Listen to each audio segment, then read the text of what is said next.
Dernière section, quelques remarques sur les polygones réguliers.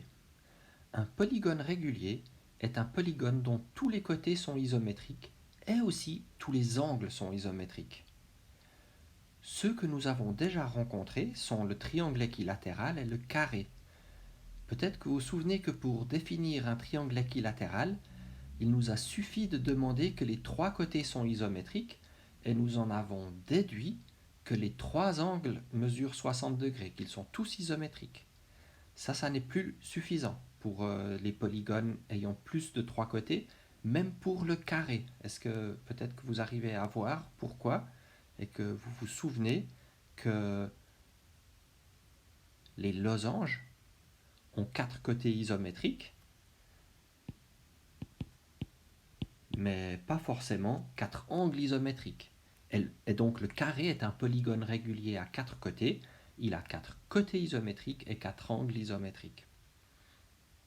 Ceux que j'ai ensuite dessinés ci-dessous sont le pentagone, l'hexagone et l'heptagone.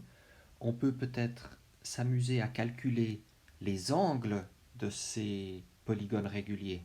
Appelons alpha l'un des angles de ce triangle équilatéral, bêta pour le carré, gamma pour le pentagone, delta pour l'hexagone et enfin pour l'heptagone, epsilon. On peut calculer ces angles grâce à la formule de la somme des angles. Pour un triangle, on sait que la somme des angles d'un triangle vaut 180 degrés. Si tous les angles sont isométriques, on a 3 fois un angle qui vaut 180 degrés. Et de cette façon, on avait déjà calculé que l'angle d'un triangle équilatéral vaut toujours 60 degrés. Pour le carré, on a 4 fois cet angle bêta qui vaut 360 degrés et on en conclut que l'angle bêta vaut 90 degrés. Tous les angles d'un carré valent 90 degrés. Dans le cas d'un pentagone régulier, 5 fois l'angle gamma vaut 540 degrés et on en conclut que gamma vaut 108 degrés. Les 5 angles d'un pentagone régulier valent 180 degrés. Dans le cas de l'hexagone régulier, cet angle que j'ai appelé delta, 6 fois cet angle nous donne 720 degrés et donc delta vaut 120 degrés. Un hexagone régulier est formé à partir de 6 triangles équilatéraux comme vous le voyez sur l'illustration.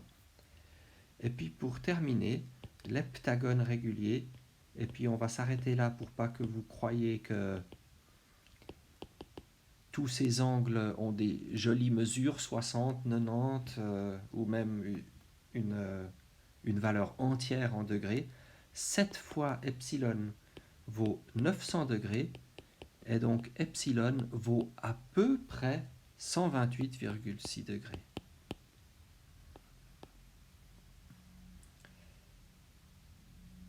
Pour terminer, parlons encore de ces polygones réguliers que vous voyez ici en bleu et en jaune.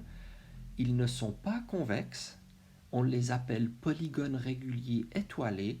On pourrait également calculer les angles de ces polygones. On s'attachera à étudier plutôt les polygones réguliers convexes tout à la fin de ce chapitre, quand je vous parlerai des calculs d'Archimède pour approximer la valeur de pi. Mais ceci termine cette section et aussi tout le chapitre de la semaine sur les quadrilatères.